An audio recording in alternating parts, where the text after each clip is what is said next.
But when you are in that present moment, whatever your position is, you get to be that. And I think that, like, right now, wherever you are listening to this podcast, you get to be this right now. You get to be this. Mm-hmm. Like, your life has been happening with all this crazy shit going on, and you get to be this right now. What are you going to do? Yeah. Like, that's your life every single moment. But and you might as well fully be this thing right now. Right. Sorry to interrupt, but yeah, you might as well fully be this thing right now, because this is all we know. This is it. This is it. This is Way of the Artist with Brandon Colby Cook and Evan Schulte. Identifying your blocks and demystifying your struggles, so that you can claim your own path and make your life a work of art.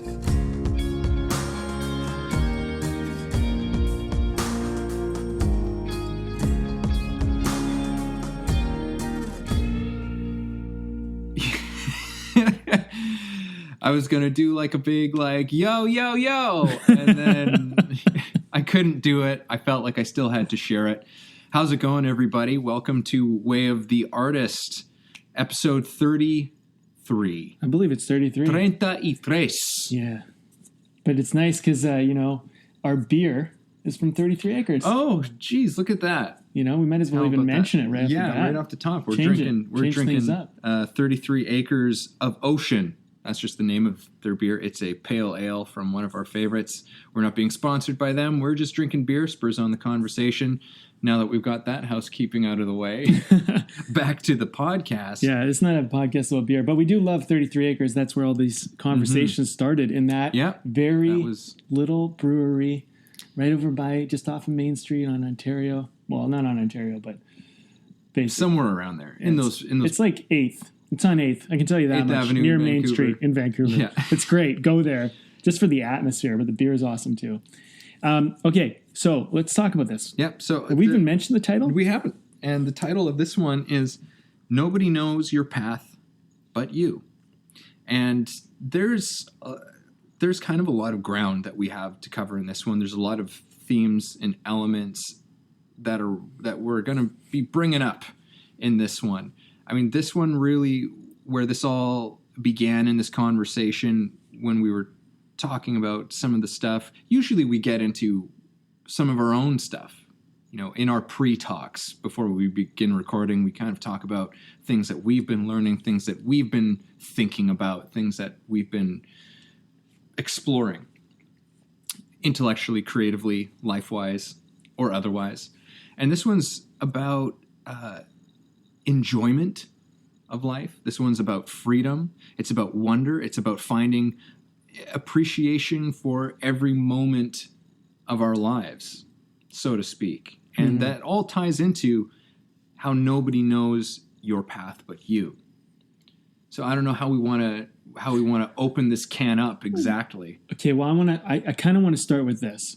The whole idea, and I'm sure people have heard this many, many times over, is like, enjoy the moment, be present, like live in the moment. Yeah. Yada, so yada. What I want to say is, like, this may sound like a token cliche thing to say, but it's a really important thing. And there's a reason why it gets said over and over and shared over and over. I just feel like it's one of those things that most people don't even hear anymore. They go, yeah, enjoy the moment, carry on. I got shit to do and I got places to get. You know what I'm saying?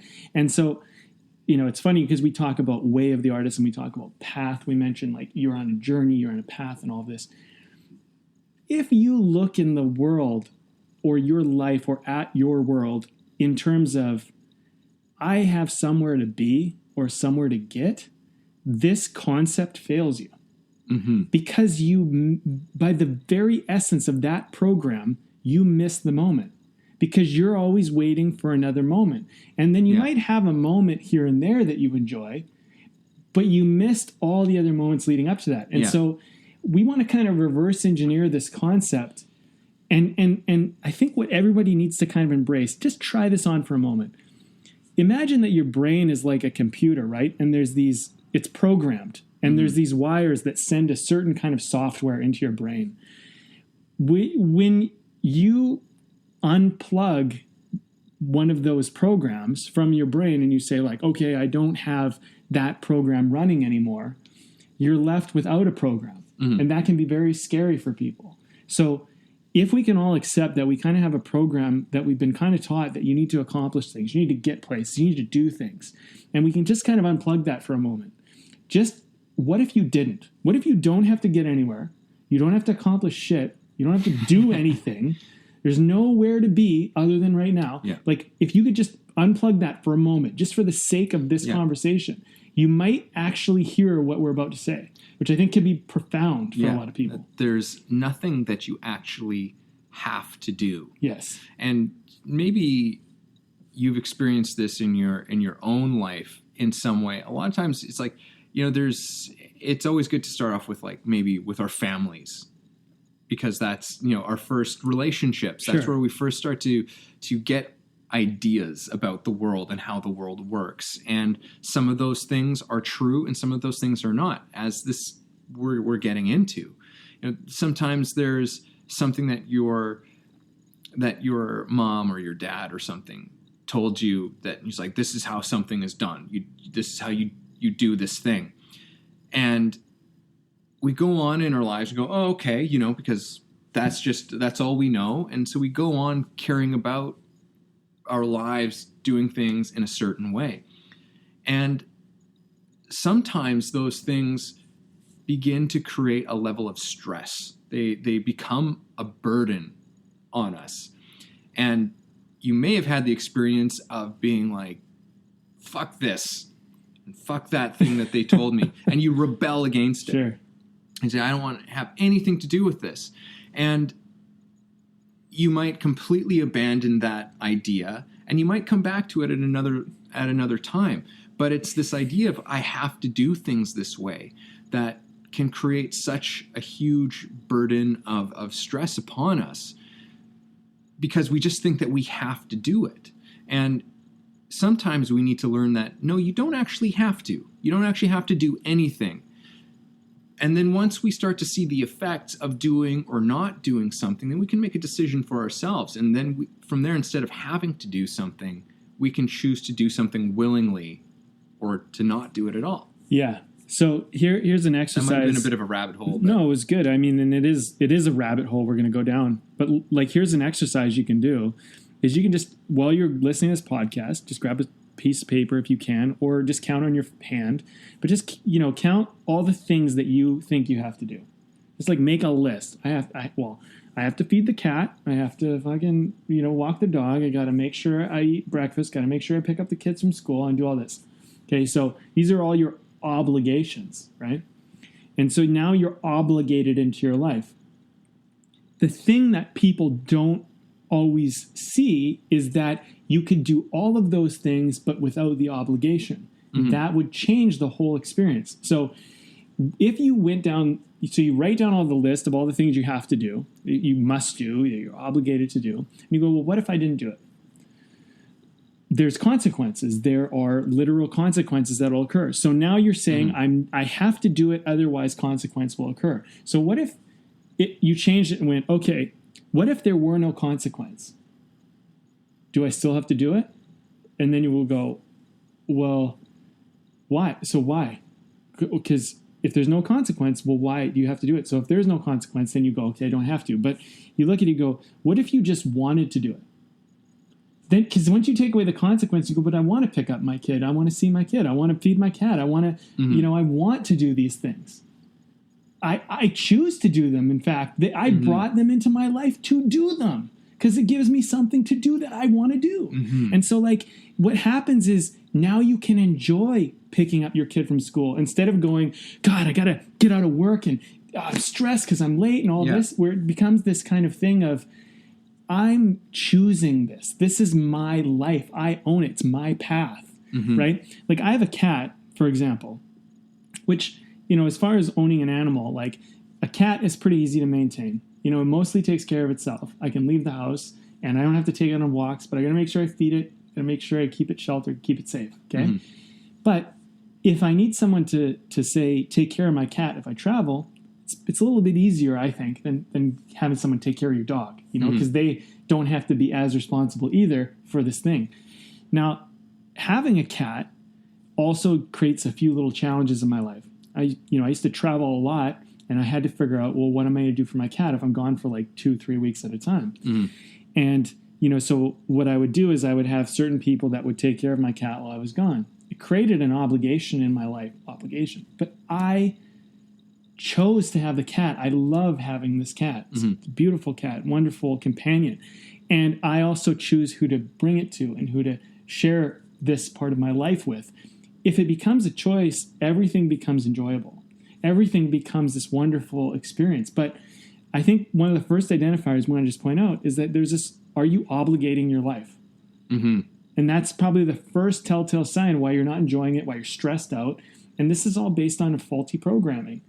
It's a wire that's plugged into you going, you have to do this or consequence. Yeah. Yeah. And this is, what's really striking me, and we did touch on this before we started recording, but more and more is actually, I'm realizing this conversation is very much about our conditioning, how we're conditioned to look at things and look at our lives.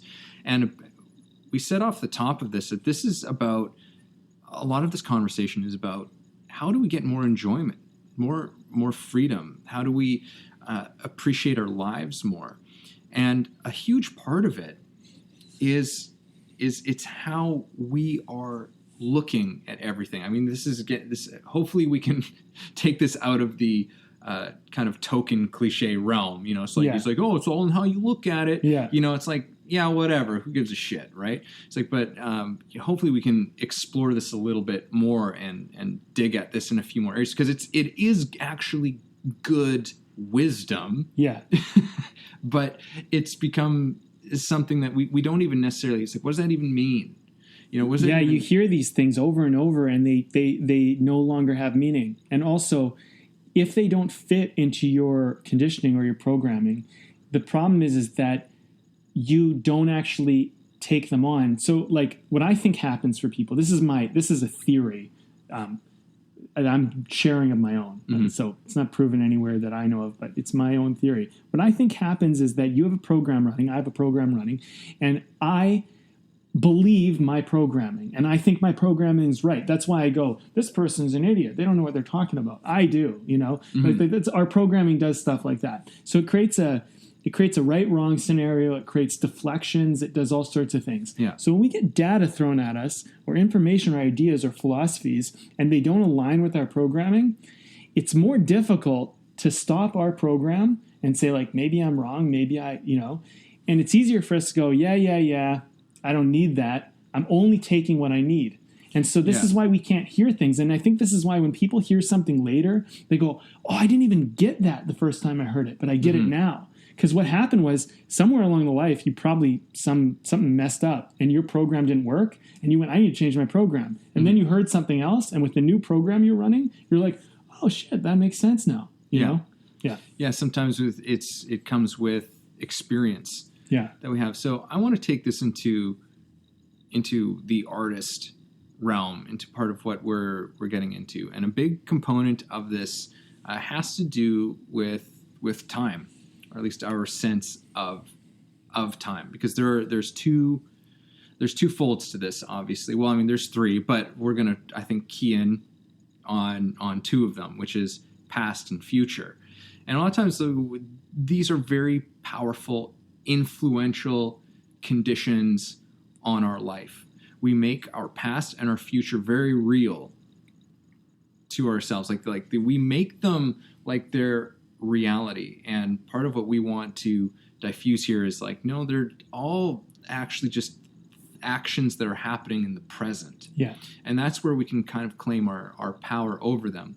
But to provide just a personal example, for myself, I've always been a person who has struggled more with how I think about the future. And the future is something where I'm in the artistic realm. I'm working on something. I'm playing a part. I'm writing a script, or I'm working on a song, and I start to think that it has to be something. This has to do something. There needs to be some result that comes out of this in order to make this thing worth it. And the problem with that comes in is that I stopped enjoying what I was doing. It sucks the joy out of everything that you're doing. In the past and the future, they can do both of it. Of these, they each have a way of sucking the joy out of the present if we allow them to. And I think that that's a crucial component of this. Is if we allow it to. And so for myself, I would get so much anxiety at one point in my life getting ready to put up a play and get up there, or even in class putting up a scene in front of a teacher. I would get such, there's always a little bit of nervousness, but I get such anxiety because it's like, this has to be great. This has to, move people. This has to, all of these pressures. And while I did all right, I probably did better than all right. I did good work, but I was never particularly satisfied. I never really got the kind of enjoyment and excitement that I was looking for and that I had at one point in time. But at the time that I had been enjoying it more was when I was not thinking so much about, it's like, oh, what are people going to think of this? What kind of impact is this going to have? All of this types of stuff. It was just like, no, I was just doing it because I was having a great time doing it. And when I was in that space, and when I am in that space now, my creativity is just going at 1,000% more than when I was worried about all of these potentialities in the future, all of these results that I wanted. Mm-hmm. But you don't know if they will happen, or it's the future and the past are interesting. The future is an interesting one. We were talking about this before, but we don't know what's going to happen. We don't know how things are going to change or what's going to resonate or whatever. So it's kind of like so arrogant for us to be focused on the future. We know how this thing is going to be and how it's going to play out. I think that the future is kind of one of those things where it's like we have that ability to be able to look into the future and make sure that things are set up well for the future. But we don't have the ability to determine how that future is going to look. So what we set up would work based on the current present life that we know in the present. But in the future, it might not actually pay off. That's the risk that we all take. But based on our current present moment, we can go, well, if things stay relatively the same to what they are now, then I can probably do this and that will help me later on. And I think that's good future work. But when you try to go I need to do this and then in the future get this, so my moment now is dependent on that, you set yourself up for failure more of the time because, right now, it's even more relevant than ever. Technology is advancing at such a massive level that what works today will not necessarily work tomorrow. And so worrying about the future and getting all concerned about that, these worries and these concerns might not even be relevant later. And so it's this whole, it's just this waste of energy. It's this constant, depleting of yourself into the future. Yes. We can talk about the past in a moment, but I think we're on to something here that's good. I think that you put it beautifully. Worrying is such a waste of energy. It's a depletion. Yeah. It's putting energy that is never going to be utilized. It's like filling the gas tank of a car you'll never drive. Yeah, I suppose. In a lot of ways, right? Yeah. Well, look, when you go to buy gas for your car, fuel, are you gonna go and fill up another car that you may never drive in the future as well? It's it's gonna always you're never gonna use it, you're never gonna get anything out of it, but you're always gonna just keep filling it up. If the expense that it would cost you, right? Now let's just say you have 10 other cars to fuel that you'll never drive. 10 other worries. Yeah. Well, I got to make sure that the fuel tank's full in these cars too, just in case this one breaks down, and then I can drive that one. And if those other 9 break down, then I can drive the 10th one. Yeah. you know? Yeah, and then it's just like, well, it's like, but you only drive the one car. Exactly. That's why it's such a great way to look at it too. I mean, it's funny that we just kind of came up with that, but that's the present moment. The car you're in, the vehicle you're in. This is what's happening. Yeah. You know, and like, and if that car breaks down, then don't worry. That's things like, don't worry. You'll figure it out. Yeah, you'll sort it out. Like it's one of our favorites, Alan Watts. He tells a story about when people were, perhaps he hypothesizes just, or as a thought experiment. Sure. It's like, imagine, early man kind of thing. It's like very simple, but who didn't think of the future, who didn't think of, what was going to happen over the course of the year or something, or even the next week or whatever. It was when you were hungry, you ate. When you were thirsty, you drank. When you were tired, you slept. And that was it. And that's how you went about your life. And it says and even if tomorrow you were eaten by a saber-toothed tiger, at least you weren't spending your whole life worrying about it. Yeah, right. Right? Like, Yeah. it's like, because if these, sometimes these things happen. I was in a car accident recently, and I was not at fault for the accident, and it was a really bizarre thing that happened. Like the way that this accident, there are certain things that when I'm on the road, I look out for, because they're like, oh, sometimes people do this and sometimes people do that, and so I just try and be aware. And this was something that was so surprising, the way that this person kind of came out and this collision occurred. And it was one of those things where it's like, I don't even know what I could have done about that. It just happened. And there's sometimes these events that occur that we can't plan for, that we don't plan for, but they happen anyways. Mm-hmm. And what's my life going to be if every time I get behind the wheel, I'm worried that I'm going to be in an accident? It's like, I'm aware that it is always a possibility, but if I'm so concerned, I might really miss out on the enjoyment of driving. Because I do enjoy driving to a large degree. It's like, so, but if I'm going to be worried every single time, I'm going to lose that enjoyment. And there's no sense in worrying about something that is like, I don't necessarily have control over this. Yes. And that was something that this taught me. It was like, no matter what I do, something could still happen.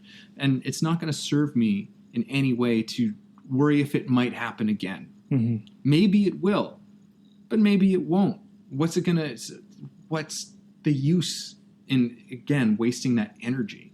Yeah.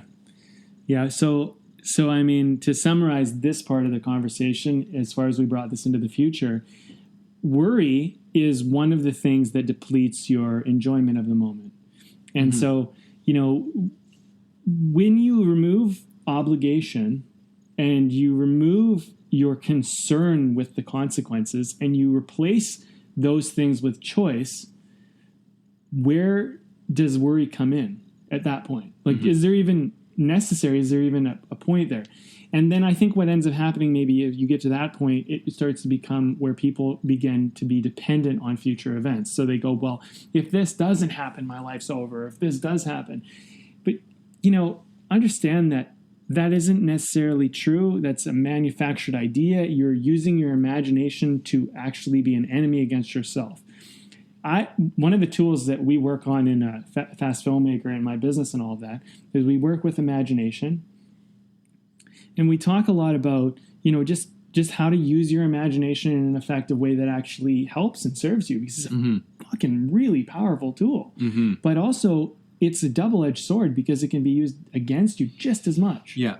And so, one of the things that we do is we'll go through a process of imagination. But what I always tell people is, remember, your imagination is not happening in the future. Mm-hmm. It is happening right now. Yeah. So what does that tell you about your imagination? People have transformative experiences because they go, wait a minute. If I would be this person in the future, in that life, but I'm actually doing that right now, what's stopping me from being that person right now? And they suddenly realize, wait a minute, I've been waiting to be that person. And if they were just being that person, they could just enjoy. And in some ways, that's what's actually going to create that imagination. But before they do the course or before they do the workshop, what they didn't realize was that they were waiting for something to happen so they could be that person. And a lot of the time, I'm simply doing this. I'm going, wait, be that person, and this will happen.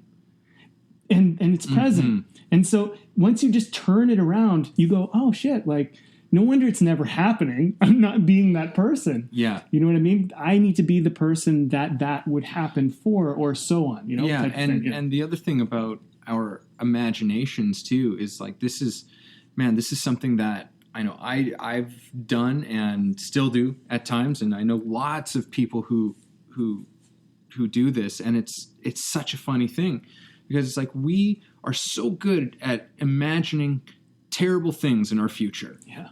You know, like, we are so good at imagining things not working out, at imagining bad things happening. And we call that being realistic a lot of the time. We're just like, well, I'm just, being prepared. It's like, how is that any more realistic? Like, when we actually look at these things, when we look at these things honestly, like, okay, well, the likelihood of that happening is actually pretty low when we actually look at it.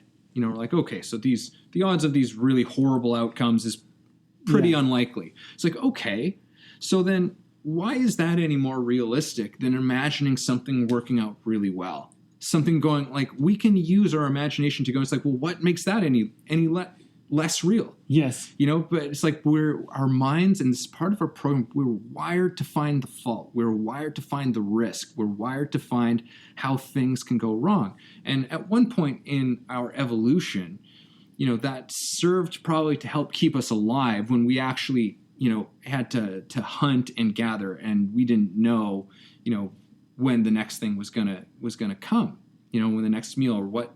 But for most of us today, it's just like, this is how we are now using that part of our brain. Yeah. Is to imagine all kinds of crazy, ridiculous misfortunes that might potentially befall us in any given circumstance.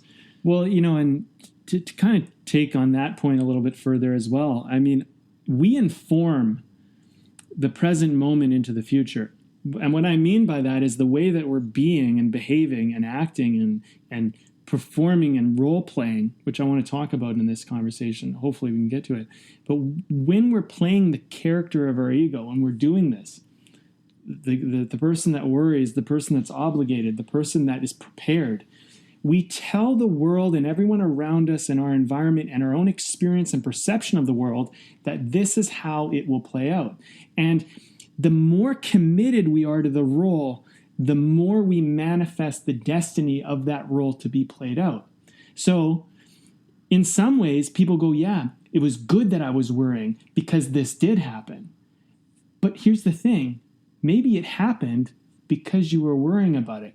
Mm-hmm. It's a really interesting thing that I've come across recently, which is like how we actually are programmed faulty because we believe we're cause and effect. Mm-hmm. And if you tell most people, they go, yeah, we're cause and effect. This happens, that's the effect, and because that's the effect, this is... So basically, if you take that to its nth degree, basically what you're finding out is that you're going, so you don't have any free will. You're just a series of effects that were based on something that was caused, and you have no choice, no will, no anything. And in fact, to the point where it's like, why do you even experience yourself having free will? Because basically you're just a byproduct of all this stuff that's happened, right? Yeah. So if you change the narrative, this is the big realization that I've had, which kind of finally settled in, is that what if you were the source? What if everything begins with you right now in this very moment, and then your life can be whatever it wants, as opposed to, it was my parents, they did this, and so that's why I'm this way. What if instead you're this way, which caused your parents to be like that? You see what I'm saying? So we're talking past, but we're talking about future too. What if everything is the way it is because of right now, you are the source of it? Which it's hard for people to go because they don't want to take that kind of responsibility.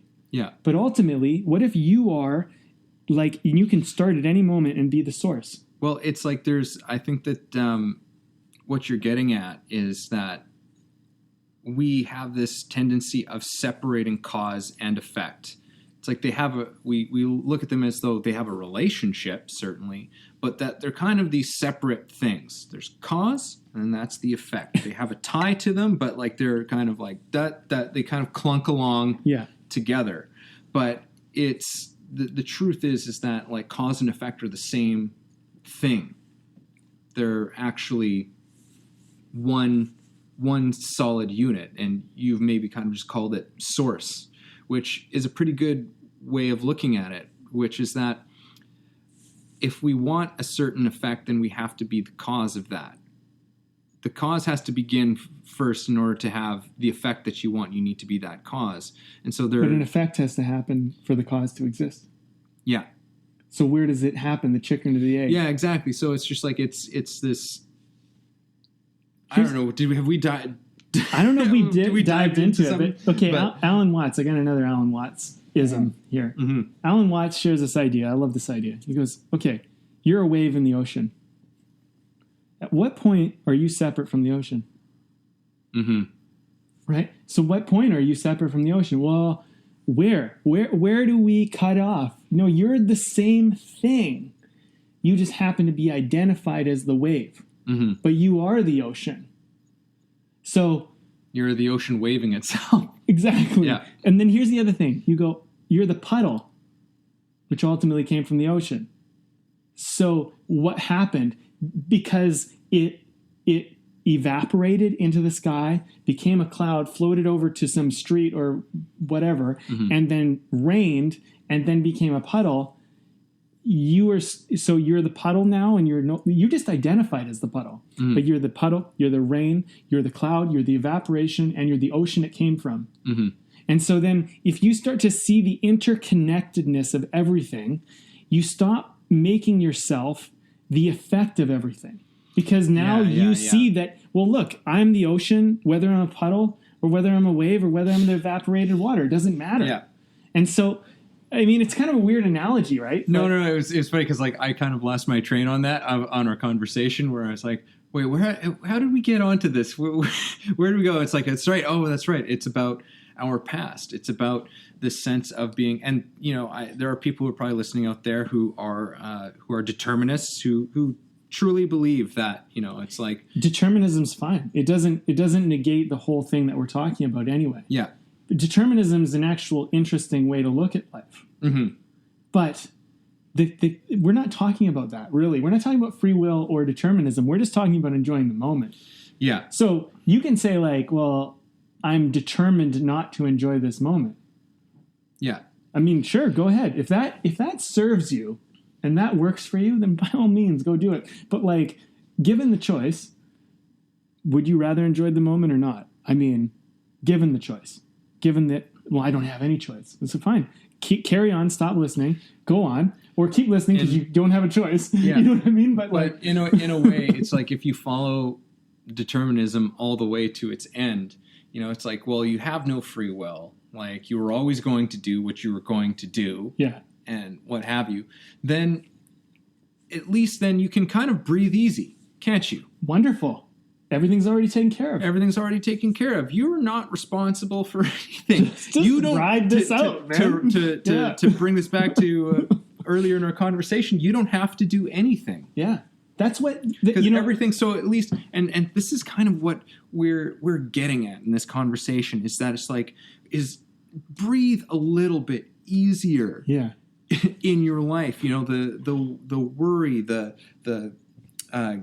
things that we feel guilty about, the things we feel betrayed about, the things we feel, all of this baggage that we carry around with us, I think is a big part of this conversation. It's like there's all of this shit, all of this baggage, which is so much of it is our conditioning, you know, the ways that we feel like we were wronged and stuff like that, the ways that we feel like things aren't fair, the way that we judge things and the way that we, you know, condemn things in our lives do so much to just rob us of the enjoyment of our lives. And I mean, for artists especially, it's like when we get caught in these cycles of,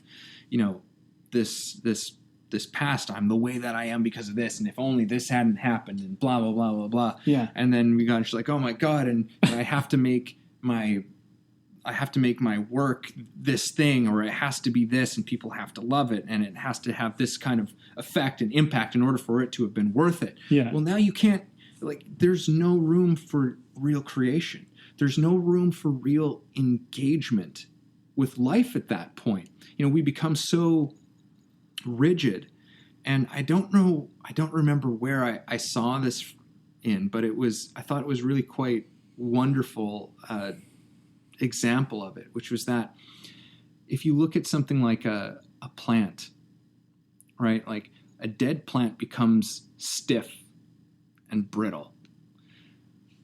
But a live living plant, it moves and it's flexible, and it's not. And so when we bring in our worry, when we bring in our baggage, we start to become more and more rigid. Like we close ourselves off, we create less movement. And if there's no movement, there's no life.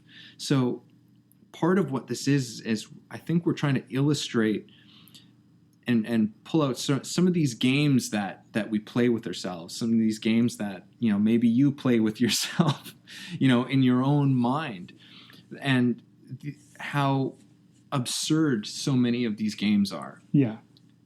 And how these have such a negative impact on our lives, and how needless these kinds of sufferings are, and how much more life there is to be obtained when we just kind of allow things to happen. Do determinists worry? I mean, I'm not saying... Yeah, I don't know. I'm not saying that... Probably some do.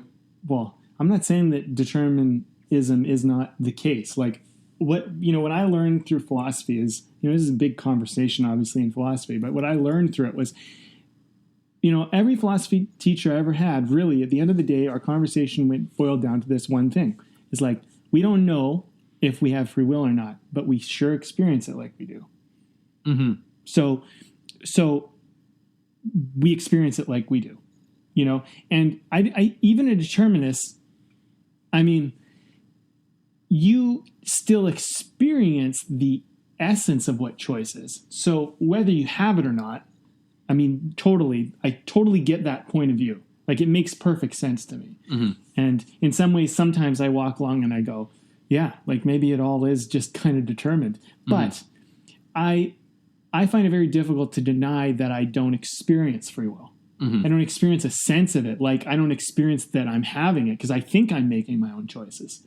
But maybe I'm just making my own choices because that's how I was programmed and wired up and conditioned. And maybe my breaking of conditioning or programming was already meant to happen because, it was already going to get to a breaking point where I would question it and whatever. Right? You just go down, whatever. Yeah. So here's the thing. I just look at it like this. I mean, I've gone through so many hoops and so many ups and downs and roller coaster ride of life. What I've come down to at the end of the day was like, and I'll share this with everybody. I've shared it before, but I got to a point where I was like sitting there, and this was for a while, and I'm just like, what's the point of being alive? I was like depressed, and I was just like, my whole world was shattered, my whole concept of self and life and how things were supposed to work out. And I'm just like, what's the point? Like, why? Who cares? And anybody who's been depressed knows that that's one of the major telling signs that you're depressed, even whether you know it or not. When you're asking like, what's the point and why, you're usually going through some form of depression. Yeah. That's what we call it, at least in society. Yeah. But, basically what I realized was like, yeah, but I don't really, I wouldn't really want to end my life because I still enjoy existing. I still enjoy the experience of it because even if I just play video games all day, or go to drinks with some people or whatever, I still enjoy that. And I would rather have that than not have that. Yeah. So at the very least, I might as well just stay alive because maybe that's all my life is. And that was weird, dude. That was a really weird time because I was like, so basically, Brandon, your whole life is just playing video games and you're living for video games, right? But what I realized was that was a great stepping stone to other stepping stones of finding purpose and meaning. And you know what? Because the thing is like, what are you that's part of the program. That's a great example because it's like, you know, your head, there's this judgment. Right. It's like, what, this is what you're living for? You're Exactly. living for video games? Yeah. And the answer to that is like, yeah. Right now, I am. Yeah. That's what I'm living for, is video games right now. And we did our last podcast, we did one on curiosity. You know, we talked about how like a good dose of curiosity can go a long way into getting yourself out of a hole. Yeah. You know, just like, what's one thing? You know, just like, what's one thing? And for this moment, that one moment in your life, it was video games. Yeah. Just like, I'm just going to play video games. I had another friend of mine like last year was going through a rough time. And he just said, I'm doing 30 days of yoga. He's just like, I'm doing 30 days of yoga because that's literally all I'm going on right now. Like he was just had some shit in his world just shattered, and all he had was yoga. And I was like, hey man, you like do it. You go every day, and he did. And every single day he went and he did he went and he did yoga, and now he's doing great. Like he's like, you know, it's just like he transcended through it. It was a bridge. Yoga was a bridge through a period of life. And I think it's such a, like, you know, it's so funny because I was super judgmental of the video game thing. Mm-hmm. You know, and I don't know, I could talk about my parents judged video games, whatever, fuck, doesn't matter. But at the time, that got me through the thing. And then, you know, I moved through it. It was a bridge. But the thing is like, when you think about life, especially, okay, if you're given all this programming at a very young age about how you're supposed to be, what life's supposed to be like, blah, blah, blah, be prepared for this, you know, especially if your parents are very fearful and you get all that gets put on you, or you went through trauma or whatever, and all of that programming gets directly put into you. Mm-hmm. And then you go through your life and you've been running on that program and you've been working and it's been kind of okay. And then all of a sudden, you know, you go through some period of life and things do not go as promised. Things do not go as expected. And whatever you thought you knew gets kind of thrown into critical questioning, where it's like, wait a minute, I was told, or I was promised, or I believed that life was going to go this way. Yeah. And now all of a sudden, you know, this has happened and this is not what I planned and this is not okay. What ends up happening is you can just fucking end your life and you could be like, well, fuck it. It wasn't what I promised. I'm out. Yeah. You know, or you could be like, well, I'm going to evolve. I'm going to adapt. I'm going to change. I'm going to figure this out. And so for me, part of the evolving, because that's basically what I went through. I went through a existential crisis, a crisis of existence, which I didn't know I was going through at the time, but that's what I was going through. And then, you know, even calling it a depression isn't even the proper way to, I shouldn't even call it that. I should call it just a existential crisis, because that's what it was. Yeah. And where video games for a period of time were my existence. They were what got me through the days. And they worked in the meantime while I worked some shit out. But they gave me enough enjoyment to kind of be like, okay, like, you like doing this. If you like doing this, then maybe you like doing something else. And it's like, well, I like doing that too. Okay, now I got 2 things I like. Now I got 3. And then pretty soon, I'm this new kind of being, enjoying life in a new way, becoming a new person in a sense. Yeah. You know, in some ways, like, it's, and I know you said we won't use the word, but we'll do it just because it works. But depression is sometimes a call to just like take care of yourself. Yeah. You know, it's like you haven't been taking care of yourself. There's something that you've been neglecting, you know, and sometimes it's a shakeup. Sometimes it's like a breaking you out of autopilot. Right. If you've been on autopilot for too long, it's time for you to like move on to something else. It's a part of our evolution. You know, what we call depression in other times, like ancient times and cultures, you know, they used to call it visits from Jupiter.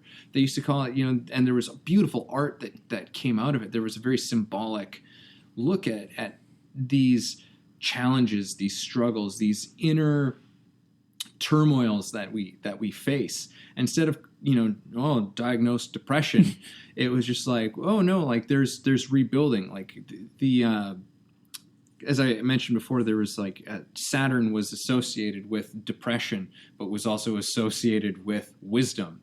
And the paintings about Saturn that were created in the time were ones that Saturn, I think, was also a god of like building.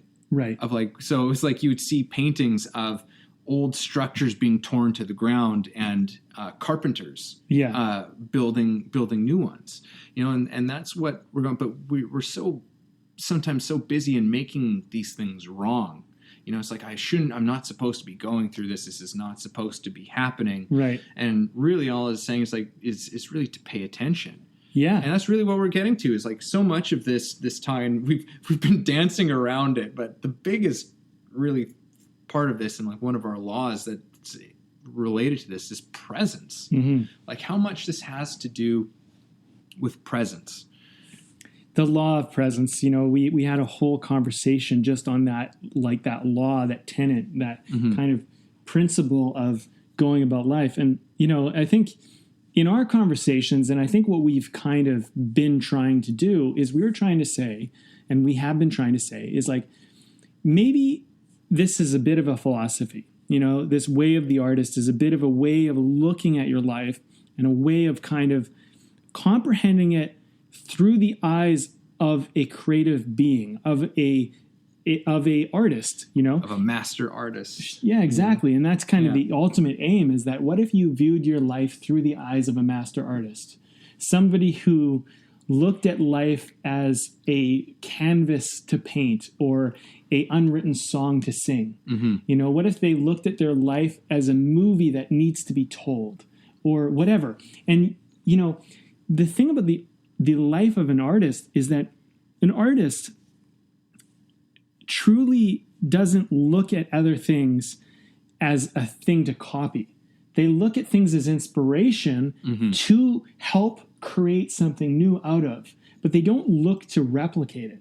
And so if you look at your life, and if everybody's really honest with yourself, how much of your life have you just been trying to replicate? Like how much of it have you just like looked at someone else and go, I want to be like that. I want to live like this person. I want my life to look like this thing I've seen. What if life is actually about you creating something that you can't see out there? It's not actually out there. But those things can inspire what you want to create. What might end up happening is, you know, instead of all these like, instead of trying to do what everyone else does or copy, you actually go like, okay, well, maybe the way that I'm doing this is exactly what's going to lead me to something new. Mm-hmm. And to go back to the title of this episode, I mean, nobody knows your path but you. And you're probably going to have you've already, like guaranteed, had people in your life tell you what your life is supposed to look like and what you're supposed to do and where you're supposed to go. Right. They don't know that.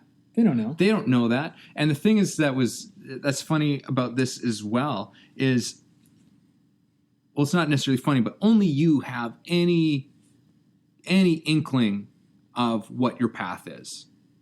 And that's just an inkling. Like even we don't know the full scope of what it is, but that would be very uninteresting. If we knew exactly how our lives were going to unfold, what's the point? Right. Like it would be pretty boring. We'd be like, okay, no, this is going to happen and this is going to happen. I know this is going to happen.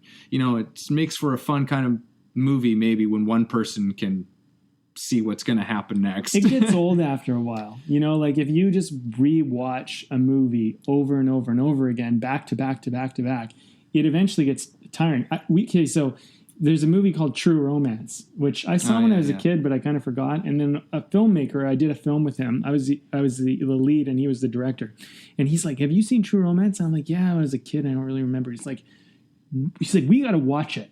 So he came over to my place, me and this director, and we watched it. I was like, that was fucking awesome. Let's watch it again. And we watched it again. And it was, and then we watched it again. We had such a great time. We're like, well, let's watch it again. We watched it 3 times. Back to back to back. Yeah. And although it was enjoyable, there's a certain point where it's like, okay, enough of watching this movie. Like, let's move on to another movie. Yeah. You know what I mean? But I think there's a certain amount of like I can appreciate the fact that people want expectation. They want to relive a good moment. Yeah. Right? But like life is not just about reliving good moments. It's about living new amazing moments. And being very present for them. Yes. And really taking them in. Don't miss them. And I mean, kind how of many just being moments? like amazed by it. Just being like, whoa, like, because we are so often just like, we're up in our heads. I see this all the time in actors, right? But it's just like, that's just a reflection of how we are in our life. It's Acting teaches a great lesson on this. which is just like to recreate a performance. You know? It's like, just no, be present. But if like so often we're experiencing things in our head, you know, things are happening, and maybe at some level we're really taking it in, but there's a part of us that's off somewhere else. There's a part of us judging what's happening. There's a part of us that's filtering what's happening, as opposed to just seeing it, as opposed to just being there for it, and being awestruck by every. And the thing is, that's something that we have the capacity to do at every single moment. I mean, when I was earlier in my acting, it was like I used to, and this is a common thing that happens with actors, is, you know, there's maybe a moment in a scene, you know, this big moment, but that's a judgment that we have about it. Right. This judgment, there's this big moment, and I can't wait for this big moment in this scene. Well, the only way to get to that big moment is by living every other moment that comes in before it, like really truly being there. And that's the big moment. Every single one, it becomes the big moment.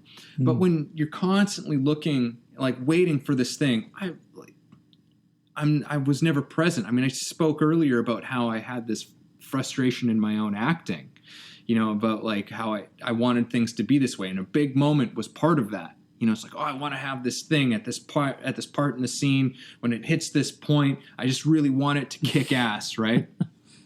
And the whole time, or maybe not the whole time, but part of the time, in my head, I'm like, suddenly I've checked out for a second, and I'm thinking about, oh shit, this is coming up. How am I going to do that? Am I ready for it? Oh God, am I in the good emotional space? And suddenly I'm spiraling. And next thing you know, I haven't been really paying attention to what's been going on for the last God knows how long. And maybe I check back in, but now I'm thinking about it again. And it's like, and it was terrible. Until I just realized, like, holy shit, I can just go on a ride and just take every single moment in and be fascinated, completely involved in exactly what's happening right now. And then I didn't have to worry about the big moment, because when the big moment happened, like, I've been already living something extraordinary. Yeah. And then that happens, and this thing, and it's just, I didn't have to think about it. Like, it just, boom, it just hit. Like it just came, and it was whatever it was supposed to be. And it was phenomenal. And I go, holy shit, that was amazing. It was so much fun. It was so exciting. And I love to parallel acting with life, because they're so similar. They are. Like I mean, it's living truthfully under these circumstances. You know, it's a great example you're bringing up, because, you know, for those people who have not acted, those who have might have a better understanding of what I'm about to share. But for those of you who haven't acted, there's a certain amount of pressure. Like maybe it's asked of you to cry at a certain moment in the scene, or to get, you know, to explode and whatever. And you'll see this with really bad acting. You know, we call it bad acting, because what ends up happening is there's this moment where something is larger or bigger or whatever than everything else, and it just kind of stands out like a sore thumb. And even if it were genuine, it kind of like isn't, because it's not in context of what we've just seen. Like, big moments are built upon many, many little moments. And, you know, I mean, the best acting teachers that I've worked with, they usually carry the philosophy of earning.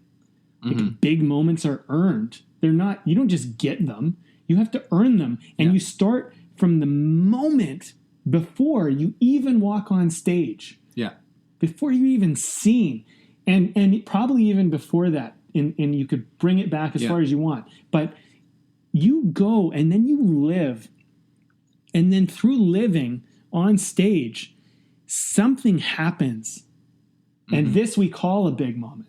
Do you know that a lot of plays, when they describe the actual action in the play, a lot of the time that wasn't what the writer wrote. That's actually what the actor did, and then they wrote that down because they went, oh, that's good. Yeah, you know what I mean? Do that. Yeah, and it's just like, and but so that's now not every how actor created. who redoes the play has to do this action that the actor did, or is asked to do this action, but it was written down because it made sense. But what the weird thing is, there's a miscommunication. It's like, hey, this person did this, it was really great, you should do it too. But it's like, maybe you'll do something else that's actually better. But if you just get kind of caught in that, you know? Yeah. So it's just about more truthful moments. There's no big moments. It's just about truthful moments. And if you play it truthfully, man, there's probably more big moments than you even realized. You know, it's like you thought it was one. There was so many big moments. Yeah. I've had that experience in the middle of a scene where something happens, and only because I was fully there when I went, whoa, holy shit. And maybe nobody else got it. Well, that's one of the... I always trust to a certain degree that people got it. You know, that's like, it's an important thing, trust. But it's one of those things where it's like, you know, even if nobody just like got what just happened, holy shit, I got what just happened. And that was huge. That was huge. Like there was some understanding, some discovery, some crucial piece of the puzzle that just hit me in that moment. I'm like, whoa, that's huge for me. Like, and at the very least, it's like, that's like, that just keeps fueling me. I'm just like, I'm just hungrier and hungrier and hungrier for that moment, for that every single moment. Cause I'm like, what might be here? What might be in this one? What might be in this one? You know, and I think that if we can bring that attitude more into our own lives, it's like, no matter what's happening, instead of making it right or wrong, whatever is happening, whatever has happened, whatever might happen, and not saying that there's anything wrong with that, and just taking what is here, what is now, and having that be enough, you know, because there's some beautiful juice to be squeezed out of life in when we're paying attention in every single moment. Yeah. I think that, you know, our sense of joy is what actually unlocks our creative potential and our potential for these great things, because we don't really know until they happen. So it's like, you know, I think you can like plan and practice and do all that stuff, and I think all that's great. I think those are great things to do. But you know, when you make a plan, look at it more like something that is kind of like best intentions, not like the way it has to go. You know, practice is great. I believe in practice. I love practice. I played sports, and those of us that practice played sports at the highest level, you know, and we got the rewards, the experiences. I mean, here's the thing. Just an example from playing sports, a moment where you totally stick handle and deke. We call it deking in Canada for those Americans. Yeah. But you deke around the goalie. You just like, their pants are around their ankles basically, and you score a goal, and it's just unbelievable. Or you put that perfect slap shot in the top corner, you know, or you get that perfect hit or whatever. You know, for me, there's moments in my play where I did something just phenomenal. Mm-hmm. And I still remember, they're so vivid to me. They're like a movie I can replay and relive over and over.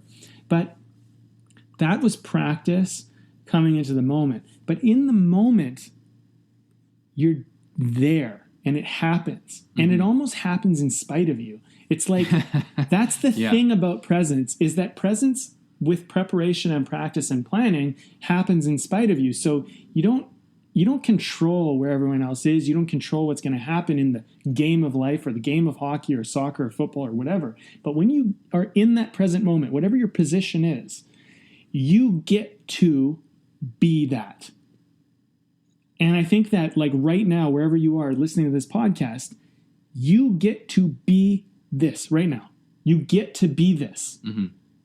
Like, your life has been happening with all this crazy shit going on, and you get to be this right now. What are you going to do? Yeah. Like, that's your life every single moment. But and you might as well fully be this thing right now. Right. Sorry to interrupt, but yeah, you might as well fully be this thing right now, because this is all we know. This is it. This is it. Okay, there's a couple other things I want to mention because I know we're getting close to the end here. Yeah. There's a couple of things I want to mention. So one is that I do want to talk quickly about just the past. I want to mention how that plays into this kind of path thing. The other thing I want to talk about is a little bit of character and role playing and kind of how we do that. So we'll cover those briefly. But I want to give a quick little analogy for this, and we talked about this earlier, but I'll just share it, which is the hiking analogy. So, or you go on a road trip or whatever, but let's just use hiking. You go on a hike. If you go on a hike that someone has already hiked, you might go on that hike to, say, get to a certain vista or a view of some sort. But Way of the Artist is kind of saying, your life is not a hike that someone else has already walked. It's a hike you're taking where you're going on it for the first time. And although there may be very similar things on your hike that are on other people's hikes, this is your own path in your own way. And your own experience. Yeah. And so when you get to a view or a vista, you didn't necessarily know that view or vista existed until you get there. And then you might, in hindsight, go, guys, this is the way to the vista. And you might tell people, come this way. This is a way to a great vista I found. But you might think that's the point of the journey. And then you carry on another mile and you realize there's an even better vista, 10 times better. But you thought the hike was about the previous vista. And now you're realizing it's about this one. So now it's like, well, that's a nice little thing along the way, but really you have to go here. You know what I mean? But it's going to be a little more work. It's going to take. So the problem is, I think what happens with a lot of people is people come back and tell us about the vistas they've seen. And we go, great, I'm going to go do that and see that vista. But it's not ours. It's not our hike. And so it's not theirs necessarily either. For sure. But we're trying to replicate their experience as opposed to going like, you know what, there might be a point on that journey, on that hike you're going on, that trip, where you just go, you know what? Instead of going the way they told me, I actually feel like I want to go this way. Yeah. And that's the moment. Those are the present moments where, you know, you might change course. And presence allows you to pivot, allows you to try new things. Yeah. But if you get too determined, if you get too planned, too like, it has to be this way, there's two problems. You're inflexible. And secondly, you might go to a place that actually doesn't reap you the rewards that you think it will. And that can be disappointing. And then, you know. Yeah, because you have these expectations and and you lose out on everything that happened. You lose out on your own experience. Like, even if you don't deviate, even if you want the exact same thing, you're still going to have a different experience of it. Yeah. There's no way around that. And there's all kinds of things that cannot be communicated within every single second and every single moment of it. Like, you know, they usually, you know, if someone ever tells me about a great hiking trail or something like that, we're here in Vancouver, so we're blessed with beautiful hiking trails. Yeah. But if someone ever tells me something, it's like, oh yeah, it's great. You go up and you know, there's this beautiful like plateau and, you know, there's this view or something, and you go, oh yeah, that, and they're like, yeah, it's just beautiful. It's great. You should definitely recommend it. It's like, great. Maybe I go and do it. And like, I'm not going to really deviate from the path, you know, like I'm going to take the hiking trail. But the thing is that there's so many details that are left out there. Yeah. It was like, you told me that, you know, like maybe kind of how hard it was and, you know, that it led to this great view. But I haven't experienced that view yet. I haven't experienced that challenge. I haven't experienced, you know, every twist, every turn, every rock, every tree, all of these things that's really why I'm doing it. Yeah. I'm not doing it so I can just get up there and be like, oh, there it is. There's the view. And it's just like, yeah, we keep mentioning him today. So like, he's just our favorite today. So Alan Watts, you know, he says like, if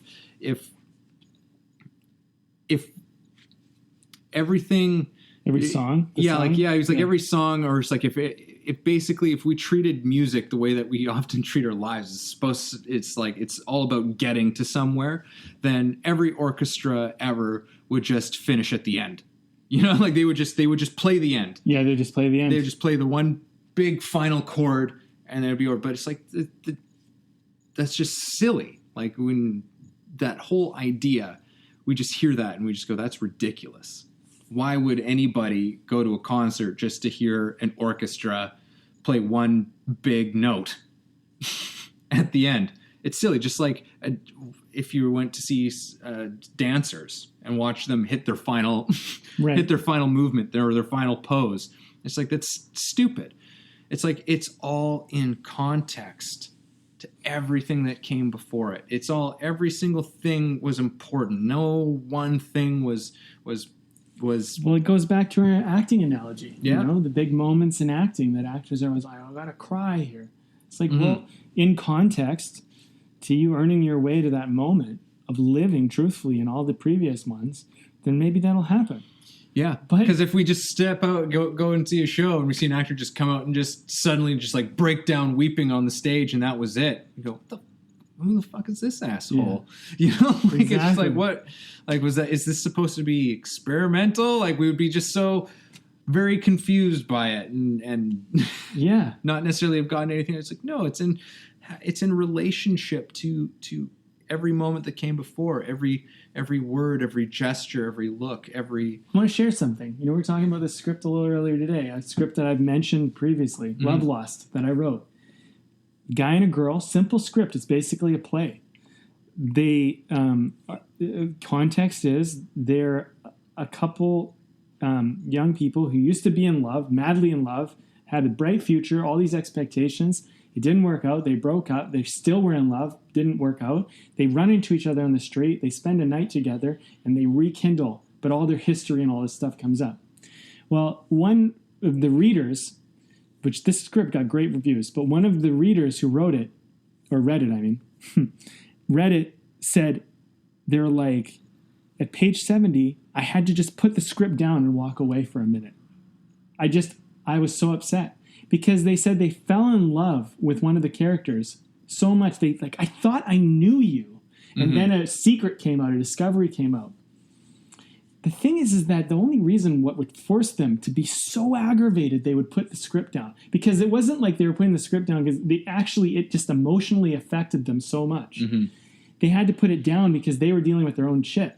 But the context of that character and all the relationship you built for 70 pages got them to the point where they said, I really think I know this person, I like this person, and then they had a discovery and it hit them. But if they just read that discovery just straight out without the first 70 pages, it just wouldn't have the impact.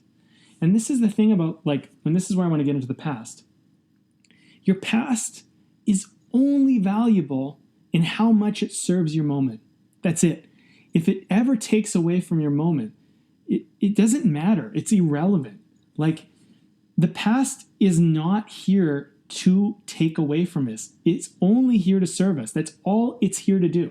If you think about context of time, you don't watch a movie for 90 minutes, 120 minutes, 2 hours, whatever it is. You don't watch it because the first 100 minutes or the first whatever take away from the climax. You watch it because all that serves the climax. Yeah. Your life is the same way. So if you're living, and I was doing this for a while, where my past was constantly robbing my present, it's like, no, you're not using your past properly. Your past is only there to serve you. Even the worst shit that has happened to you is only there to tell you how much you've grown, how much better you are. So the present is always informing the past. The past is never telling you what the present is, you know? You mentioned it. You had a way of saying it, though, the thing is we are finding out what the past is based on the present moment. Yeah, the past doesn't explain the present. We explain the past in the present. Yes. Yeah. Say that again, because that's such a key point. The past doesn't explain the present. We explain the past in the present. Yes. Okay. I don't know what else. There's one last thing we got to say. Oh, yeah. Character. Okay. Role playing. Very important. So I just want to mention this, and we can get into this in another, because this is a whole other rabbit hole, but let's just quickly mention it. I studied a lot of psychology, and I still study it, but there's an experiment. There's many experiments, but one in particular, it's the Stanford Prison Experiment. Oh, yeah. It's about role playing and how they basically pair up people, and they say, some people are guards, some people are prisoners, and they tried to do this experiment for a week. And after 3 or 4 days, they had to just call it off because people took on the roles so intently that it became psychologically damaging and problematic. And they didn't know they were going to prove this, but what it proved was that we commit to the role we play so much that it becomes our reality. So what I'd like to leave people with, and I'll just make this my final point, is that your present moment, your current perception of reality and the future that you believe you're stepping into is largely based on the role you believe you're playing. So if you are willing to step out of that role, you might find out that you have entirely new possibilities, an entirely new way to experience being and living and doing life. And I would say that the majority of people, and including myself in the past, and why this has happened, why we ever experience depression or upset moments or we don't like existing, is because the role we're playing is not the role that actually lets us live the way we want to live. And my exercise in my course is that I get people to pull their role from the future, bring it into the present, and live it out. And a lot of people, I find their role was based on the past. When you ask them who they are, they'll say, well, I'm this way, and why are you that way? Well, I'm this way because, blah, blah, blah, because of this and that. And then eventually it gets down to like, well, my parents did this, and I grew up in a tough home, and, or I always got given everything I want, so I didn't know how to earn money, and I had to figure that. They'll say something like that. I'm just sharing a few stories. And it's like, yeah, but is that really why you are the way you are? Like, is that really? Like, and once they realize that this doesn't define them, that they just kind of like attach themselves to that stuff and then decided that's who they were, it creates freedom. So, I know this is a huge rabbit hole to dive down, but we're all playing a role, and the role we're playing is a lot of what makes us feel like we're stuck on a certain path or a certain way of life, and we just can't get off of it. And it's hard. It is hard to change roles, especially if you've been very well worn into that role. But maybe we'll get into this in the future, but that's a part of it. So, I want to leave people with that just to think about. It's like, well, am I really who I think I am because of cause and effect? Or am I the source of who I want to be based on pulling who I want to be from the future? And I suggest be the source. Pull from the future for the answers of who you are. Don't pull from the past. And pull not from the future of worry, but from the future of dreams and vision and imagination, of wonder. But if you pull from like worrying, that's just as bad as pulling from the past. So it's on you. I mean, you get to experience this life. No one's telling you how to do it. But that's what I would leave people with on this conversation, because I feel like that's the linchpin at the end of the day for this talk we're having, for me at least.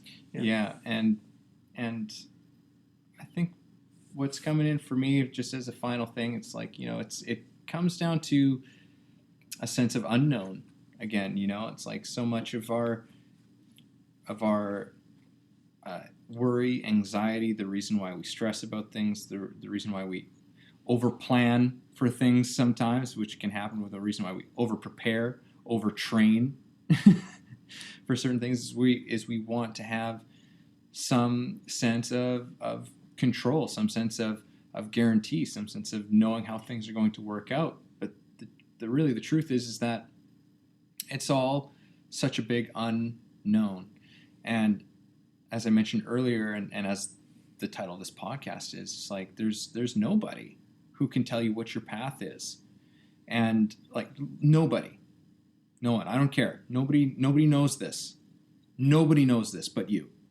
And even you only have partial information on how it's supposed to go out. And that's what makes it interesting.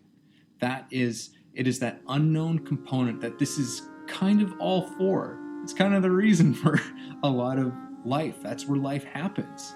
That's where creativity happens, is in the unknown spaces. So instead of running away from it, look for it. Look for the unknown, because that's where the life is. Welcome it. Welcome it into your life. Thanks for listening to the show. If you got something out of this, if you feel it improved your life or your journey in any way, please take a moment to subscribe, leave a review, or share the episode. You can also support us on Patreon, where we have tons of great bonuses. You are the ones that make the show possible and help us to thrive. Thank you for joining us.